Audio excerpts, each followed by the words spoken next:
Holland-Nelson, co-host of Culture Club HTX. And I'm Shavonnah Schreiber, the other half of Culture Club HTX. And it's time for business. My favorite food group. I know. I love business too, but I have to, on our show, sports and fashion occasionally get in front of it, as you well know. Yes, understood. Okay, so what's happening in the business landscape these days? Well, there's a big thing for us to discuss, and we started out and we thought we might miss our fabulousness, so we had to shut up and start over. So that brings me right to our guest today. One of my favorite people, Angela Sturm, one of maybe Houston's best plastic surgeon. But we are in the workplace, and we got to look good. We really need to know what we should be doing. We're going to start by hearing about Angela. Where are you from? Tell us how you started this practice. So I'm from a small town in West Texas. My dad's a farmer. My mom stayed at home, and then she sold Affleck. So I am the black sheep of the family. And I've gone way left. Wow. But it's so fun. In the beginning, they would ask me, "What are you doing? When are you going to get a job?" Well, I'm a doctor, people. I'm like, well, I will get a good one eventually. Yeah, like, it just trust me. Time. Yeah. And then, well, why couldn't you be like a useful doctor? You know, like an OB-GYN. Useful? Yeah, I was like, oh, little do they just know. wait. Exactly. So it's the same people coming back now, like, so tell me about the Botox, tell me about those things. And I always loved like women's health and taking care of the whole person and, you know, being able to see them like in their environment and all of that stuff, and almost was an OB-GYN. But then I saw who ends up being a really good friend of mine doing my crochet repair and take a rib and carve it into an ear, and I was like, you had the best day, you know, you like made an ear today. Oh, that is That's pretty awesome. fantastic. I want to do that, you know, I want to be able to like give that to somebody. And I don't do my crochet repairs, but same idea, you know. So that was one of the questions is why plastic? So like of all the different types of practices that you could have gone into, why plastic surgery? But I think it's the creativity maybe. It's the creativity, and then I get to talk to people, and I only do face for a reason because I get to talk to them about their gender, their ethnicity, their family. What does that mean? How does the world see you? How do you want to be seen?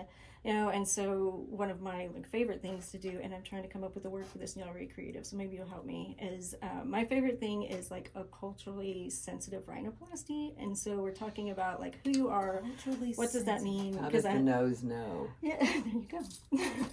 Because you have people and they're like, I don't want a tiny nose. I don't want a little pixie nose. Right. You know, I want something that looks like me and my family. And but I don't like this bump. You know, like make the bump go away, but I still want to look like me, you know. Fair. And so what does that look like? And I have computer programs and we go through all that kind of stuff. And so that's my favorite thing is I like to help people look like themselves, but better. You know, I'm not doing this.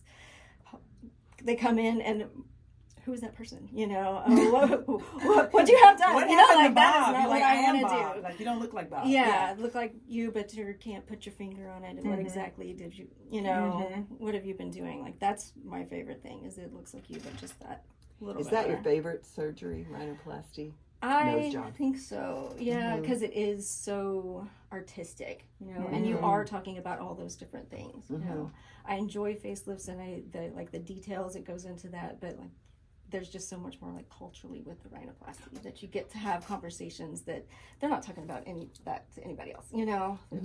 It's well, fun. and I think if you think about it, when you first see a human, their eyes and your nose is right there, right? So that's like the focal point, and it's out from your face, so that makes sense. Don't you say that? So I think that, well, I don't think this. I think this is like a fact that Houston has some of the most beautiful people. Oh yeah, like in the world, like, right? Just generally speaking. And I know that some of your clients have said things like, you feel beautiful from the moment you walk into the practice because you have gone through such great lengths to ensure that you create an environment that also helps people, one, feel comfortable and welcoming, but is beautiful. So talk to us about the thought around how you built your practice and the environment that you've created. And you've been so intentional, so tell us more. That was the idea, is like the people, from the people to the website to coming in, like everything kind of giving you that feeling of being like warm and cared for and beautiful. And hopefully taking away a little bit of that stress, because you are coming in, you're stressed out, you're a little nervous, you're having to talk about something you're insecure about, and so it can be intimidating. To help take some of that intimidation factor off, make it a comfortable place, but still like it's, your fashionable friend's place to go. So you're like, oh yeah, this is fun, I like this, cutting edge, but not like, I didn't like the modern, like cold, because that's not who I am and who the people that I work with are. We're more like, so how's your cat, That's awesome. Yeah.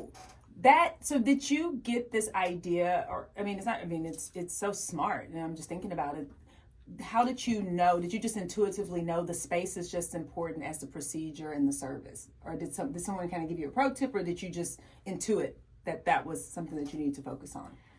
I've always been interested in like the business side of medicine, because we don't get any of that in any of our training. And so just reading books and talking to people and just thinking about like your branding and what all of that is and how you tie all of that together. And so whenever I left my original practice and started this practice, that was something that was really important to me. It was like good parking, easy to get to. Yes. And then that feel that we wanted people to have. Because I originally came in and I was looking for half that size. And I walked in and I was like, oh my gosh, like this view is it. This is it. And like, it's fine. It's going to be fine.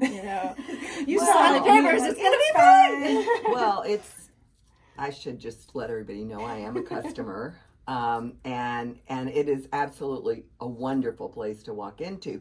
But it's transformed. I can't remember how long you've been there, but it's grown and changed and morphed. And I want you to talk about that, because there's way more than plastic surgery there. And our whole idea is to take care of, like I said, the whole person, right. Start to finish, top to bottom. So we have subspecialists in every area. So we have an oculoplastic surgeon, Dr. Hamill, who's absolutely amazing. And that's all he does is eyelids all day long. And so all of the intricacies, all the things that go into that. I'm doing face, I'm doing the rhinoplasty and facelifts, and then we have Dr. Ashley Steinberg that does body, so she does all of the breast and the lipo and all of that. And so we have Terry Ann Samuels, who is a urogynecologist. She does hormones and women's health, and so everything from putting things back to where they're supposed to be after babies, and the hormones, and getting everything. Maybe adding things that never were in some cases. Yeah. Getting to where you, right. Want to be, and you feel comfortable, and so we all work together, so you get that level of specialization without having to go all over town. That is key, because convenience. And it's something, like you said, there's anxiety, it's something, in some cases, people are coming in to correct something that is a source of insecurity. And so the fact that it's convenient, comfortable, that's like check. Yeah. And a beautiful place for events, which she has a lot, because you're so involved in the community. And a big experience last Friday. Tell us about Go Red. So I was honored as a Woman of Impact for the American Heart Association. We had the Go Red luncheon. It's wonderful. It's been a great experience, be able to work with all these wonderful women to help, fundraise and raise awareness about heart disease, because it's huge in the for women, and it gets overlooked so easily. And, yes.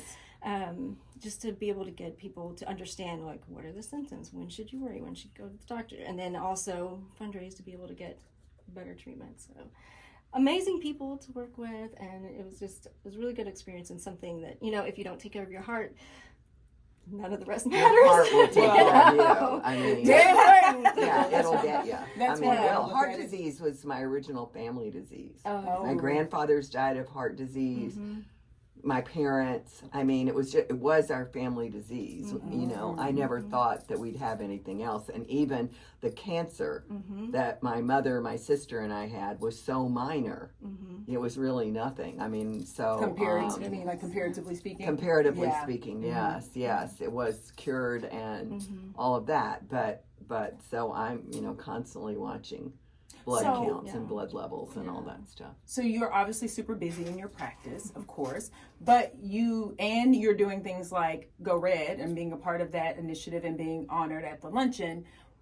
You also have a family. Yes. So talk to us a little bit, and the reason I say is I think sometimes people think about doctors and people who have demanding careers and jobs like doctors are one-dimensional, and you're not. This is why I love the fact that you were honored for Go Red because you're a person that's impactful in the community, not just in practice. So tell us a little bit about your family. So I have 2 little girls. They're 3 and 5, and they're about to have birthdays this month and next month. So they're exactly 2 years apart. And very curious and wonderful and sweet and like tornadoes. They never stop, you know. So the one whose birthday is next month, when's her birthday? May 24th. So my birthday's the 21st. My grandmother's the 24th, and she's named after my grandmother. Or hers was the 23rd, and then she was born the 24th. So that's this month. This month. And then the other one is in June? Yeah, When's June her 18th. I'm June 8th. Oh, really? Yeah. She's trying to find out. If So we're all of us are Geminis. I was really kind of getting to that. See, very graciously. So tell me June Yeah. when? Excellent. Yeah. Excellent. Okay, so how can people learn more about your practice and the events? So the events that you have, are they only for patients, or can anyone come if they just want to come check it out? Right. Anybody can come. It's a great way to just come in, check it out, check out the space, you know, not intimidating way to come in, hang out, you know, see what's going on. And then we support a lot of different organizations from like the Nehemiah Center. Oh, you're Tanya LeBay? Yes. I'm friends with Tanya. Are you? Hi, Tanya. She's the best. She's the best. To a bunch of different organizations, and so it's a way to like give back, and then also come say hi and hang out with us. We will advertise these on our social media. So how do people find you? Tell us about. So our website, easy. It's www.drangela.sturm.com. All of my socials are Dr. Angela Sturm. We do have a med spa, or I like to call it like a medical aesthetic practice, and that's aesthetic specialists. So you can find that aesthetic specialist, HTX.com, because I love the HTX too. You know we do. Yes. You're our third HTX today. Really? Seriously, yeah. So tell us, do you have an event coming up this month or next month that we can kind of keep on our radar? So we have an event with y'all. Yes. Next month. Yes. Oh, yes. So we're going to make it a glow and go, get ready for the summer. Fabulous. So all of the things that you can do that are low downtime, high glow factor, be able to That's go out and like. you look great. So we'll have specials on all of that. We can put all that out there. And you can find out about it on our social media. And on That's the ours. best way. And ours. Oh, and also, if anyone calls and they say they found out about us from here, we'll have, and we had talked about free dermaplaning, but we can do a free facial. So it's Glow and essential glow, people. facial. Here we Yes. are. Excellent. I'm so ready. I know. I need it all. I need all the things. We need every single thing on the That's menu. our favorite, all the things. It is. Well, thank you so much. This has been so fun. We're so excited. We cannot wait for our live remote. Yes, it's going to be so much fun. It's going to be so much fun. And with that, we'll be back.